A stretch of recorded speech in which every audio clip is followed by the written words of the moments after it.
siempre hemos sido un propósito de Dios. Y todo propósito de Dios, sea visible o invisible, tiene relación con lo eterno.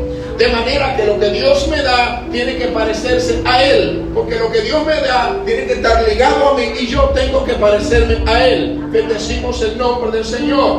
Pero ¿cuál era la preocupación? El enemigo sabía de dónde había caído, sabía la posición que había perdido, que él mismo, gloria a Dios, había abandonado. Él abandonó su morada cuando se levantó y decidió ser semejante, decidió establecer un trono al lado del Altísimo, y todo eso usted conoce que produjo un problema. De manera que cuando Dios está diseñando el hombre, el enemigo quizás observa que Dios le pone piernas, observa que en el diseño Dios le pone ojos, le pone boca, le pone brazos y lo forma. Pero ¿qué pasa? Hay una palabra aquí que me llama mucho la atención. La Biblia dice que Dios habló, y en su soberanía entendemos que habló con los ángeles, no pidiéndole una opinión, pero dándole la oportunidad de expresarse, porque Dios es soberano y es un Dios de libertad. Y ahí está el tema de la escogencia. A veces decimos que tenemos un libre albedrío, pero esto no inició en la tierra. Si usted se fija, inició en el cielo, porque si no existiera esa palabra en el cielo, el enemigo nunca se había descarriado.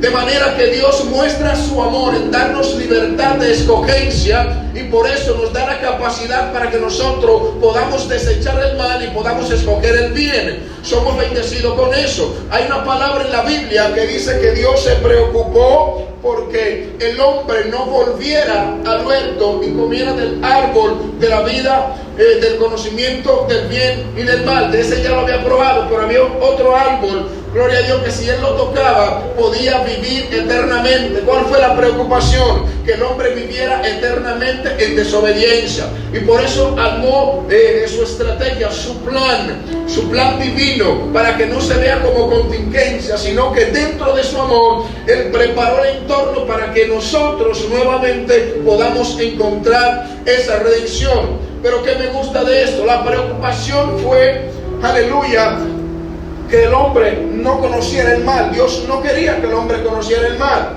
Si usted se fija, el árbol era el conocimiento del bien y del mal. Pero el enemigo habla con la mujer, la serpiente, y le dice: ¿sabe Dios que cuando prueben de dicho árbol serán como él, conociendo el bien y conociendo el mal? Pero ya ellos conocían el bien, porque Adán hablaba face to face con Dios.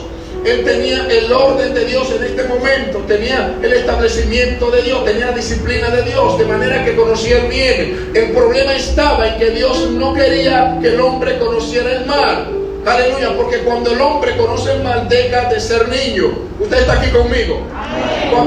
Cuando conoce el mal deja de ser niño y no hay alguna excusa para no poder desecharlo. Entonces, cuando el hombre conoce el mal, todos sus pensamientos y su corazón es inclinado a él, porque el mal es un mundo abierto que atrae más que el bien. Bendecimos el nombre del Señor. Entonces ahí estaba el problema. Pero dentro del plan de Dios, dentro de su propósito, estaba la capacidad que Él iba a poner en nosotros para poder resistir, para poder desechar las cosas que al cielo no le agradan. Ahora bien, cuando Dios comienza a diseñar, ahí entra la preocupación del enemigo. Él observa que tiene forma. Si usted se fija, la Biblia habla de imagen, pero en ese momento Dios se había manifestado como Dios Espíritu. O sea que no había una imagen que pudiera proyectar en la tierra el deseo de Dios de forma visible. Pero ese anhelo de Dios estaba dentro de él y lo iba a manifestar. De manera que esto no es lo que preocupa al enemigo. Lo preocupa que quien está diseñando es Dios. Lo preocupa que quien está formando el hombre es Dios. O sea, no es lo que se está haciendo, es quien lo está haciendo. ¿Alguien puede decir gloria a Dios conmigo? Gloria a Dios. De manera que el enemigo nunca le ha atemorizado mucho lo que ve. Es quien manifiesta lo que se ve. Por eso es que cuando la gloria de Dios viene sobre ti, tu cuerpo físico el enemigo simplemente trata de usarlo como un canal para desviar lo que la atmósfera invisible ha manifestado a tu favor. De manera que la preocupación más grande del enemigo es saber que en Dios hay un propósito y que ese propósito Dios hizo un envase para ponerlo dentro. Bendecimos el nombre del Señor. Y es por eso que cuando Dios diseña, entra esa preocupación. Pero ¿cuál será el resultado? Mientras Adán está en el piso, mientras a Adán le falta el aliento, el enemigo está tranquilo, está con una cuestionante interna. ¿Qué va a pasar? Pero Dios se inclina y sopla sobre él. Cuando sopla sobre él, el hombre deja de ser un espíritu viviente y pasa a ser un alma vivificante. Esto indica que el hombre iba a tener capacidad para vencer. Yo no sé si usted está aquí. Amén. Mientras él estaba sin aliento, era un muñeco y podía ser tomado y llevado, movido, puesto en cualquier lugar. Pero cuando ya tiene aliento, esto significa que tiene capacidad para observar y para discernir. Y esto significa que el diablo no podía tener gobierno sobre él. Pero fíjese que cuando Dios habla de imagen y semejanza, está enlazando algo muy poderoso. El término hebreo, esto es selén, y significa hacer sombra sobre algo. Bendecimos el nombre del Señor. De manera que si la sombra es el resultado de un impacto de luz con algún objeto, esto significa que la luz te escogió a ti y me escogió a mí para proyectar la misma gloria de Dios. Yo no sé si usted aquí puede decir aleluya conmigo.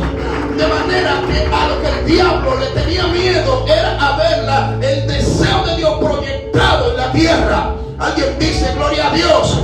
De manera que no era el cuerpo de Adán, era quien estaba haciendo el diseño en Adán.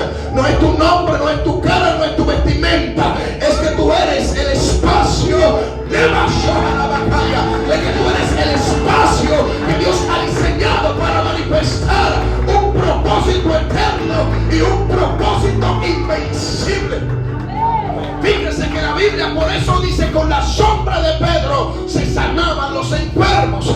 Y escúcheme que me traslade, pero quiero hacer contraste en esto. Aleluya, con la sombra de Pedro se sanaban los enfermos. Repito, la sombra es el resultado del choque de la luz con algún objeto. Si no existe objeto, no va a existir sombra. Si no existe luz, tampoco va a existir sombra.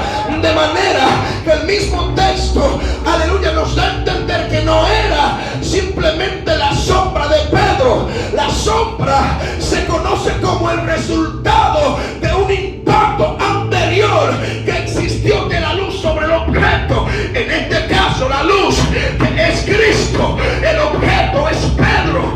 Cuando la luz viene sobre, alguien está aquí, cuando la luz viene sobre Pedro, la sombra sale. Y es por eso que cuando Pedro hablaba, las cosas sucedían. Cuando Pedro hablaba, las cosas sucedían. Es que la luz estaba sobre él. Su voz era sombra de gloria. Hello, alguien que levante su mano. Cuando él caminaba, su sombra se movía. Cuando él hablaba, se manifestaba la gloria de Dios.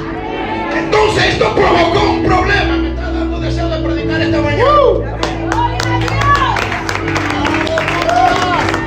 Por eso el enemigo se turba, porque él sabe que hay una sombra que es el resultado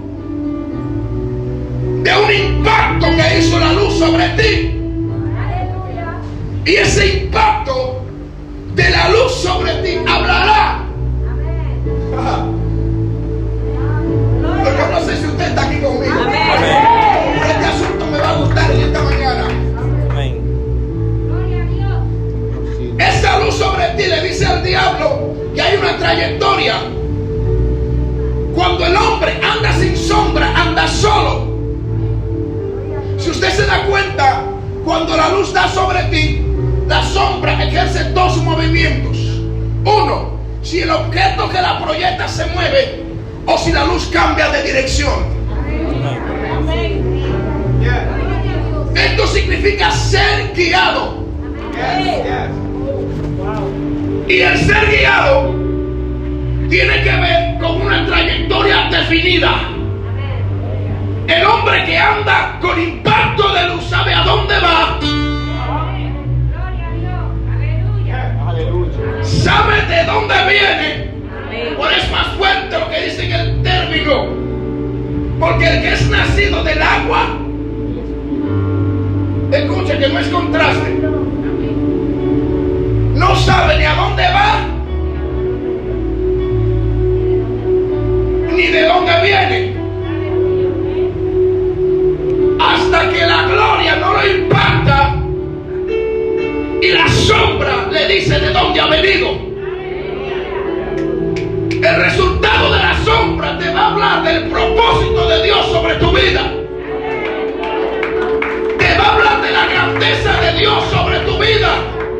Y yo estoy hablando a una generación que es objeto. Amén. Y que una gloria muy pesada impactará sobre ellos. Amén. Y que esa gloria proyectará una sombra. Y cuando tú pases, las cosas van a acontecer. La segunda preocupación fue esta. Siento a mi papi aquí. Jesús dijo, cosas mayores que la que yo hice, vosotros haréis. En mi nombre el diablo dice, esto es un problema. Porque el tipo que está hablando habló en Génesis y cumplió. Habló en Éxodo y cumplió. Habló en Levítico y cumplió. Que toda la palabra a la manifestación de Dios se venía cumpliendo. Y él dice, ¿cómo es posible que ahora esté diciendo que esta gente haría cosas más grandes que la que él hizo? Digo, hay que detenerlo. Y digo, hay una gente llamada predicador, evangelista, maestro, que son las sombras. El maestro de Brocheta, la batalla, es el título de la sombra. Y es por eso que el diablo dijo que te va a separar de la luz para que tu sombra muera. ¿Cuál es tu sombra? La evidencia. Tu sombra es la evidencia que hablará de la grandeza. Yo no sé si usted está preparado para esto, pero vendrán tiempos en que la gente anhelará acercarse a ti. Alguien agarra esto, por favor, quiero predicar. Llegará un momento, veo un tiempo acelerado, en que la gente deseará escucharte. La gente anhelará caminar donde tú caminas. Hello. La gente verá sobre ti soluciones. La gente, estoy hablando con una generación que revolucionará y que a partir de hoy no será jamás igual. Alabado sea el nombre del Señor. Aleluya. La gente anhelará escuchar tu voz. Gente afligida, gente deprimida, gente endeudada, gente enferma, anhelará tu sombra. Anhelará tu sombra. Aleluya. Para ellos recibir liberación, para ellos recibir sanidad, para ellos ser levantados y restaurados. Estoy hablando con jóvenes aquí, con caballeros, con mujeres aquí, que tienen que entender esto, que en este tiempo es un postrero de una gloria que se anunció el día pasado. Le va a cantar la batalla. Mi alma adora a Dios. Y estoy aquí para decirte que tu sombra será más grande que la sombra de ayer. Aleluya. Aleluya. Oh, gloria a Dios. Oh, gloria a Dios. Había un tipo que estaba tratando de discernir cuál era el efecto de esa sombra. Y él dice que para poder entender algo de este asunto, tuvo que olvidarse de su nombre. Porque él no podía hablar de esa sombra con el nombre que llevaba. No sé si usted está aquí. Y él dijo, para yo entender la manifestación de esta sombra y el resultado de ese impacto, yo tuve que olvidarme de mi nombre. Le dije que el nombre habla muchas veces de la manifestación de Dios. Es evangelista, es maestro, es instructor de algo, pero todo eso habla de una sombra. Pero hay algo más allá, y es lo que manifestó Pablo en la cárcel, en aquel lugar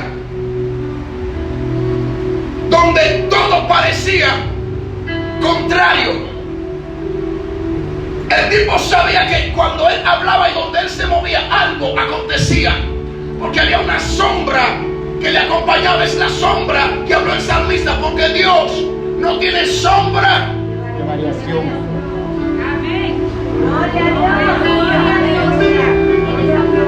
Es una sombra que te va a acompañar. Y la única sombra que te va a acompañar es aquella que se produjo por la relación y el impacto de la gloria de Dios sobre ti. El tipo dice, para no abundarle mucho, cuando yo me olvidé del nombre que tenía como ministro y como alguien que había sido posicionado, decidí caminar, y sin saber cuál era mi nombre, la gente comenzaba a sanarse, la gente comenzaba a levantarse. Pero ¿cómo pasa esto? Alguien sin identidad, alguien que ha dado por obsoleto su nombre y decidió caminar en esa sombra. Esto tiene que ver con el término de la negación. Cuando yo niego mis límites y entro a una nueva atmósfera, y a esto se le llama la concentración del Dios divino sobre alguien. Es lo mismo que dijo David cuando estaba peleando con los osos, con las fieras, defendiendo las ovejas. En un momento dado olvidó que él era David, y cuando olvidó que él era David, solamente se acordaba de un nombre: Jehová Shikenu, es aquel que hace justicia. Y solamente se acordaba del nombre de Jehová. ¿Qué quiero decirte con esto? Que la gloria de Dios será tan fuerte sobre tu vida que en los próximos días, que tu existencia dejará de existir, porque tu existencia natural física es efímera, pero en el contacto con Dios tu existencia será eterna. Es eterna. Y lo que es eterno, nada puede desvanecer. Ahora bien, los hebreos dicen que Dios no simplemente creó al hombre, y yo estoy de acuerdo con ellos.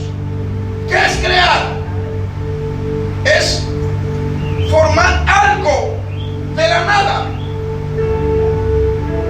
Pero todo lo que es formado de algo, en este caso el polvo, es materia y se puede tocar. Tóquese una parte de su cuerpo, usted puede sentir tacto sobre usted, ¿verdad?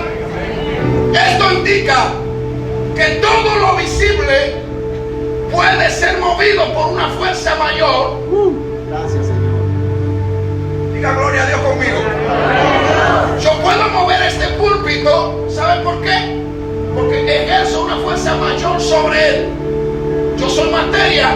Este púlpito es materia. Ellos dicen que es imposible. Dios, además de crear al hombre, lo posicionó. ¿Qué es posicionar? Es establecer algo que ya existe. De manera que Dios lo que hizo con nosotros fue que nos estableció, nos posicionó en la tierra, porque ya existíamos dentro de sus pensamientos. Razón. Y esto significa acción secreta. Esto quiere decir que mientras yo en mi figura estoy moviéndome, hubo un plan secreto, hubo un movimiento divino para que yo estuviese aquí. Y esta acción secreta tiene que ver con la palabra paz. Y el texto dice: el castigo de nuestra paz fue sobre él. Y esta es la paz que nosotros conocemos como un